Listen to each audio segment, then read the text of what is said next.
इसके बारे में हम देखेंगे। अब ओजोन क्षरण के प्रभाव, इससे क्या क्या होता है। जो मनुष्य है, मनुष्य की त्वचा की ऊपरी सतह होती है, उसकी सेल्स नष्ट हो जाती है, क्षतिग्रस्त हो जाती है।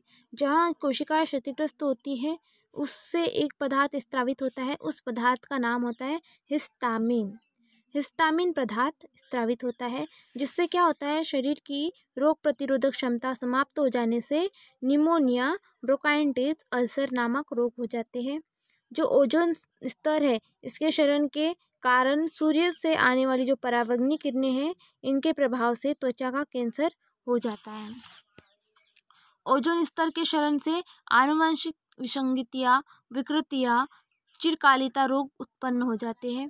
सूर्य से निकलने वाली जो पराबैंगनी किरणें हैं, इनसे किरणों से आंखों के घातक रोग, सूजन, मोतियाबिंद, ये घाव हो सकते हैं या हो जाते हैं। ओजोन के क्षरण से तापमान में वृद्धि हो रही है। ओजोन के क्षरण से सूक्ष्म जीव, माइक्रो ऑर्गेनिज्म, वनस्पति पर भी हानिकारक प्रभाव पड़ रहा है। वनस्पतियों में प्रोटीन की कमी, प्रकाश संश्लेषण की क्रिया के साथ साथ चयापचय क्रियाओं को भी प्रभावित किए जा रहे हैं। खाद्य श्रृंखला प्रभावित होती है, शैवाल नष्ट हो जाते हैं, एल्गी नष्ट हो जाते हैं। कारण जो जलीय जीव जंतु है या मछली है, जैसे कि जलीय पक्षी है, समुद्र में रहने वाले स्तनीय प्राणी है, व्हेल है, सील है और मानव भी इससे प्रभावित होता है। तो हमने यहाँ पे जो देखा उसके इफेक्ट क्या क्या हो सकते हैं जो मनुष्य की त्वचा पर इसका इफेक्ट होता है, जैसे कि निमोनिया, ब्रोंकाइटिस, अल्सर नामक रोग उत्पन्न हो जाते हैं। उससे सूर्य से आने वाली पराबैंगनी किरणों से त्वचा कैंसर जैसी बीमारियां उत्पन्न होती है। ओजोन स्तर के क्षरण से आनुवंशिक विसंगतियां, विकृतियां एवं चिरकालिता रोग उत्पन्न होते हैं।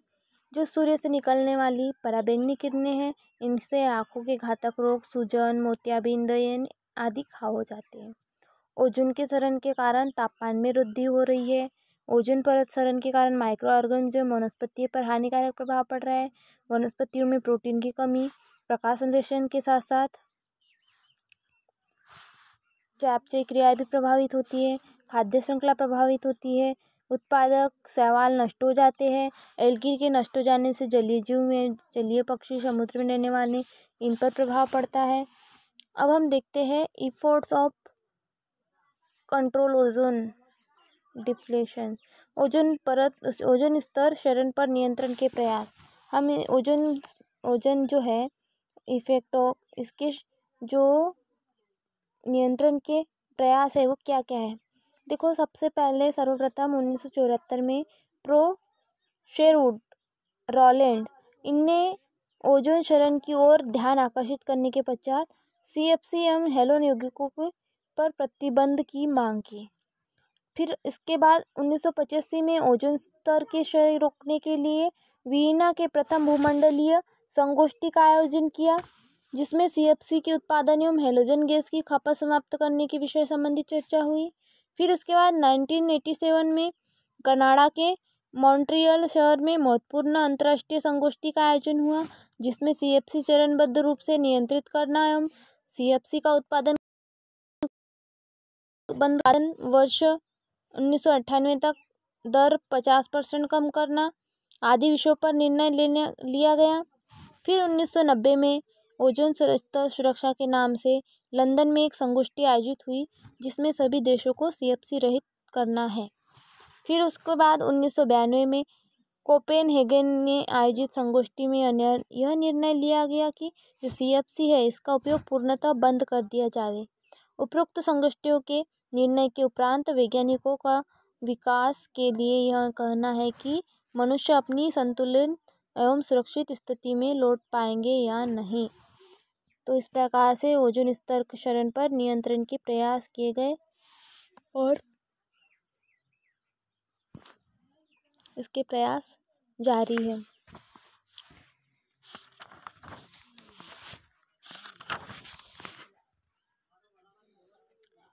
अगर हम ओजोन स्तर की बात करें, ओजोन परत की बात करें, इसका क्षरण कैसे होता है, तो जो पृथ्वी है उसकी सतह से 800 से 1000 किलोमीटर की ऊंचाई पर वायु पाई जाती है। पृथ्वी के जो चारों ओर 800 से 1000 किलोमीटर तक 6 सौरमंडल जैसे ट्रोपोस्फियर, ट्रोपोस्फियर जिसमें सोपशिमा जिसको बोलते हैं ट्रोपोफॉज, समताप मंडल जिसको बोलते हैं स्ट्रेटोस्फियर, फिर ओजोन मंडल जिसको ओजोन स्फीयर कहते हैं, आयनोस्फियर आयन मंडल, बहरी मंडल जिसको एक्सोस्फियर। ये 6 शोभ मंडल पाए जाते हैं जिसमें समुद्र की सतह से 32 से 80 किलोमीटर तक ओजोन का आवरण या ओजोन मंडल होता है। इसमें ओजोन गैस प्रचुर मात्रा में पाई जाती है। इस मंडल में तापमान समान रहता है तथा आंधी तूफान नहीं आते हैं। इस आवरण में जो पाई जाने वाली ओजोन गैस है वो सूर्य प्रकाश में आने वाली पराबैंगनी किरणों को शोषित कर लेती है। उससे ऊर्जा से युक्त पराबैंगनी किरणें पृथ्वी पर जीव जात को हानि नहीं पहुंचा पाती है। अतः ओजोन का आवरण हानिकारक विकिरणों से हमारी रक्षा करता है और सौरमंडल से आने वाली ऊर्जा का भी अवशोषण करता है। ऑक्सीजन परमाणु विखंडित हो जाते हैं या परमाणु अन्य ऑक्सीजन के साथ मिलकर ओजोन का निर्माण कर ओजोन प्रकाश के अंतर्गत प्रारंभिक अणु ऑक्सीजन होता है। इसी के साथ साथ एक अन्य प्रकाशीय रिएक्शन के द्वारा पराबैंगनी किरणों का अवशोषण करने के बाद ओजोन विखंडित हो जाती है।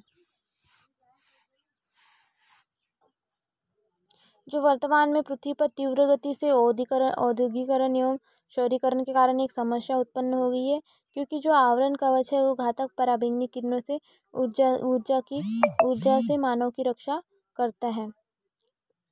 उसको इन उद्योगों परमाणु अंतरिक्ष परीक्षण के कारण वायुमंडल को प्रदूषित कर दिया गया है। इन मानव जनित यौगिकों के उत्सर्जन के कारण ओजोन मंडल में उपस्थित ओजोन की मात्रा में कमी हो रही है, जिससे सूर्य एवं अन्य ग्रहों से उत्पन्न पराबैंगनी किरणें पृथ्वी के भूभाग में पहुंचने लगती है और जिसके प्रभाव दिखाई देने लगे हैं। ओजोन स्तर में हानि। ओजोन स्तर की कमी के कारण क्या है? क्लोरोफ्लोरोकार्बन। अभी क्योंकि यह समताप मंडल तक पहुंचती है तब पराबैंगनी विकिरणों इनके रासायनिक बंधों पर क्रिया करके क्लोरीन को मुक्त करती है। यह ओजोन से ऑक्सीजन एक परमाणु को पृथक कर देती है और ओजोन को असामान्य ऑक्सीजन में परिवर्तित कर देती है। क्लोरीन की इस क्रिया को निरंतर दोहराती रहती है। इस प्रकार CFC अणु ओजोन के हजारों अणुओं को नष्ट करती है। ऐसी लगभग 200 प्रकाश रासायनिक क्रिया होती है जो ओजोन की क्षति करती है।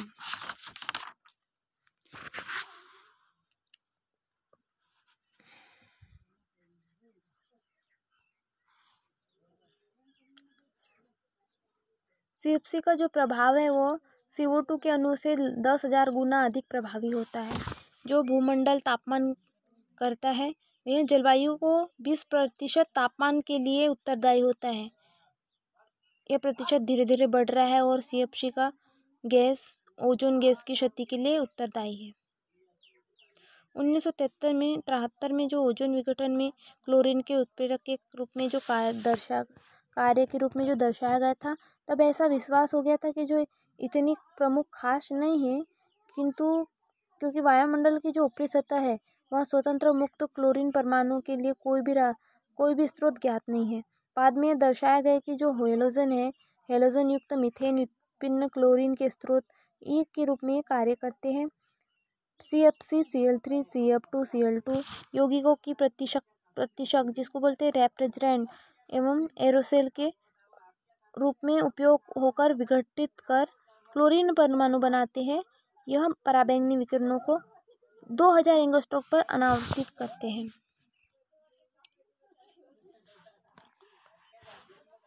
ओजोन स्तर के ऊपरी सिरे पर 2000 एंगस्ट्रॉम की प्रकाश तरंगदैर्ध्य उपलब्ध रहती है।